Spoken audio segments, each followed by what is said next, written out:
Уважаеми зрители, сега, за да ви забавлява, пред вас ще се изправи един 31 годишен актьор, роден в Хасково. Средното си образование завършва в селско-стопанския техникум в родния си град, Хасково.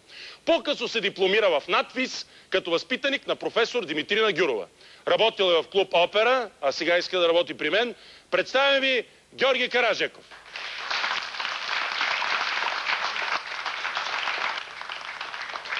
Добър вечер, уважаема публика, добър вечер, уважаеми гости. Да ви разкажа как на времето следвах за малко медицина и как и защо не станах лекар. Ръкопляскайте малко по-кратко, защото ми изяждате от времето. Ще ме прекъсне господин Трифонов. Та да ви кажа защо не станах лекар, ами станах шкумба. Лекар не станах, защото не завърших. А не завърших, защото... сега ще разберете защо точно не завърших. Значи, като бях още млад студент по медицина, първи, втори курс трябва да е било, защото аз по-нагоре и не стигнах. Та водиха ни на практика в разни болници и поликлиники. И един ден ни бяха завели в майчин дом. Значи, аз като по-разсея нещо се заблудих по коридорите, изгубих останалите и по едно време гледам, Боже! Останал съм съвсем самичък. Значи болница, родилно отделение, един голям бял коридор и в него само аз. И тък можах да се почувствам като звезда в спешно отделение.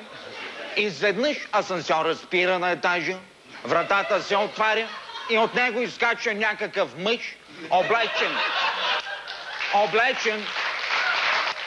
От него изкача някакъв мъж, облечен в зелено сако и черен панталон, който води млада жена с такъв корем.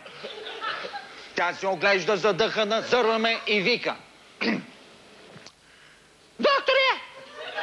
Какво се изчекнал такавта среща, бе? Дам си получил шокинг! Мраждам, бе, докторе! Давай, помагай, бе!“ А сега ден. Тай ти булка спасов ден. Значи ви кажа честно, аз тотално се ошашках. Първо на първо, аз още не съм доктор. И второ на второ, точно в този момент аз за раждането не знаех чак толкова много. Нямах никаква практика, освен разбира се, в зачеването. Но да ви призная, и там изпитите ги взимах с тройка. Исках да кажа с шведска тройка. Бре, викам, чакай сега да видим какво ни бяха учили. И им казвам, седнете тук на това диванче, господине, между другото зеленото много ви отива и те мусташки прекрасно пасват на него. Седнете двамата с господине и с госпожицата и се успокойте. Тя сяда, държише за корема и ме гледа с такива изцъклени, изчекнали очи. Тъй казвам, и се опитвам да се сетя какво се правеше в такива случаи. Тъй, окей, ще раждате, значи, бременна, значи. И от кога се чувствате така?